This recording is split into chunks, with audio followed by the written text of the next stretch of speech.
Hey guys, we're back with the Gennari family, and today we're interviewing Carla. And in part one, we talked about the discipleship side of Ian and Carla's ministry, and now we want to talk with Carla about the healthcare side. So Carla, can you share with us a little bit about what's going on with healthcare in your ministry?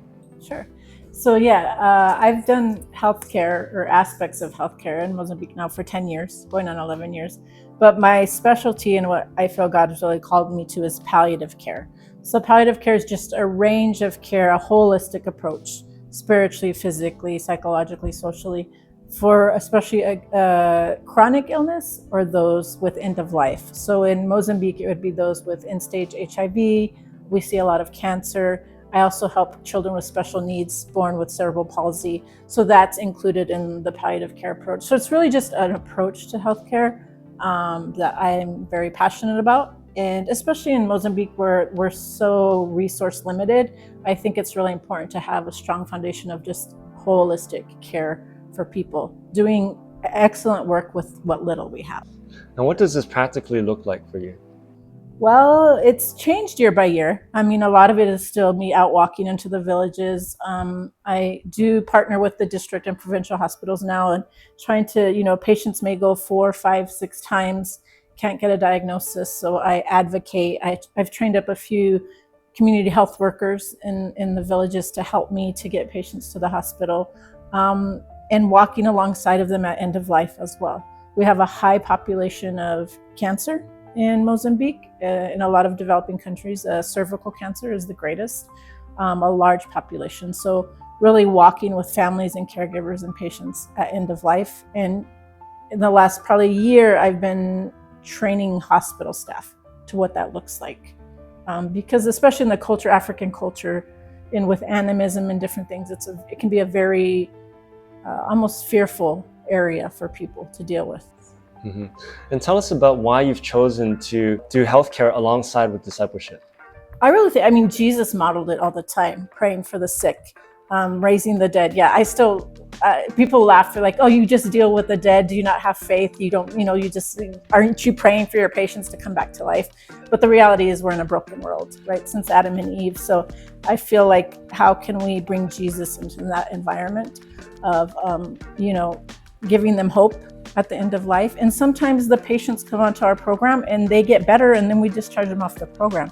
So it's really just case by case, individual by individual, how God has us minister to that person. So right now it just varies. I'm still very much in the village, and we're in the process of opening a palliative care community center in our village in Shanika. Tell us a little bit more about that. Yeah, so since I was little, I tell you, around between 4 and 9, I had this wild vision of like this like clinic in Africa. But I used to watch this horrible commercial with flies on the kids and stuff. So I don't really know where the idea came from, but I do know now it's from God. But just having a center in the middle of a more rural area, that it won't be, you don't sleep there, it's not inpatient, but people can come and they can get consults for, especially with cancer or kids with special needs, and just learning how to live with that disease or how to work with their child to give them better quality of life. I think my biggest thing that Jesus has taught me is dignity. Like the cross is all about dignity and giving everybody that opportunity. So for me, it's just, how do I teach the family and them to provide dignity, whether it's a long time with the special needs kids or it's end of life for maybe their mother with cancer. So really the center will bring that together with education. We have a soccer pitch there too, just to work with young men about sexual behavior and just those, again, holistically, discipling. Like, why do women have cervical cancer? Because we live in a polygamous society where you begin activities at 8 years old. So I think really embracing the whole healthcare aspect in discipleship. So giving us a physical spot to really pioneer that. It's a pioneering thing. It doesn't have these big machines and all of that. We're just starting phase 1, but the idea is to bring that hope and to model it. Like, not just, oh, Carla just does it by herself in the village and she has a few people. Like, no, you can do this too. So for me, that's the vision of it all. And so this is called Raphael. Yeah, Raphael, which is El Rafa backwards, the God that heals. It's through YWAM or Jokum and who we're missionaries with, but also it's funded by Compelled Ones.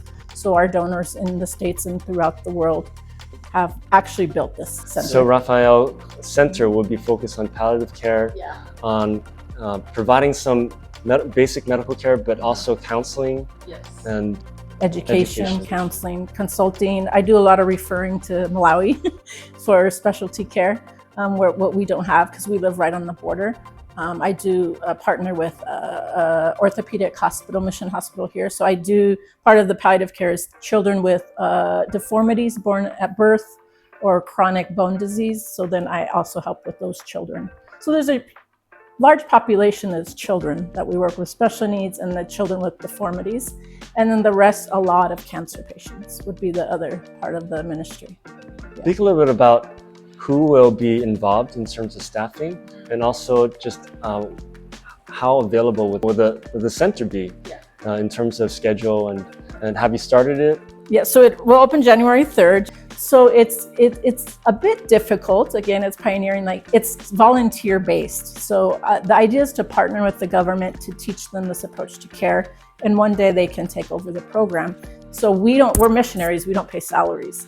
So it's really a God thing of who God's going to bring through the government. And they've kind of agreed maybe they'll pay for a doctor to come. So it's really going to be some of our believers in the area volunteering their time. Lydia, who Ian spoke about, her child has special needs, and she has learned from me in the last almost 9 years how to work with children and how to interact with them. So right now it's going to be strong volunteer based, but also inviting foreign medical professionals over to educate, to help develop the program. So that's the idea, just to bring the kingdom to this area to share with others. So. One thing I've appreciated as I've visited your family and seen the people that you work with is that this arm of healthcare has really seemed to embody Jesus's hands and feet. Like you're speaking about the gospel, you're speaking about God's kingdom, and as we heard from Ian in the last interview, God's doing a lot of amazing things. But I think what's powerful is that you're showing that practically. It's not just theology, but you're living it out. Would you agree? Yeah. I think of a case, Amadou. He's 21 now, but I met him probably 6 years ago, and he was literally on death's bed. He couldn't walk, he couldn't get up to the bathroom, he was skin and bones. He had wounds all the way to his bones. Some local witch doctors had been taking care of him, but he was getting worse. And really, I partnered with our medical chief just to take care of him at home. We did nutritional rehab, medication, eventually got him over to Malawi for surgeries. But now he's working with me as a volunteer activist for others. So, and he probably, it was about 2 or 3 years ago, came to get baptized. And he was in a strong Muslim animistic family. And that was just simply by visiting him, caring for him. Ian would go and play worship music for him. And so just like you said, the hands and feet and just caring for people, because sometimes they're just abandoned because, oh, he must be cursed, so we can't touch him. You know, those kind of things. And now, like I said, he's 21. We have a sponsor for him to go to school. He wants to be a doctor, but he's like in 7th, 8th grade at 21. But he's learned Portuguese. And so for me, that's to go with your question, like that's the hands and feet and bringing the gospel in a very physical way. Yeah. And lastly, how can we be praying for this arm of the ministry? Really, sometimes ministry, we finance ministry, you give a one-time, or for me, it's really developing to bring sustainability. Right now, we have one of my colleagues from YWAM that has a sponsor, and he's finishing medical technical school, so he can take over the program. And so just really developing and discipling others outside of us as the missionary foreigners to make it sustainable. And that takes finances, just like anything else. So for me, finances is a big thing. I don't like to talk about it, but it's needed.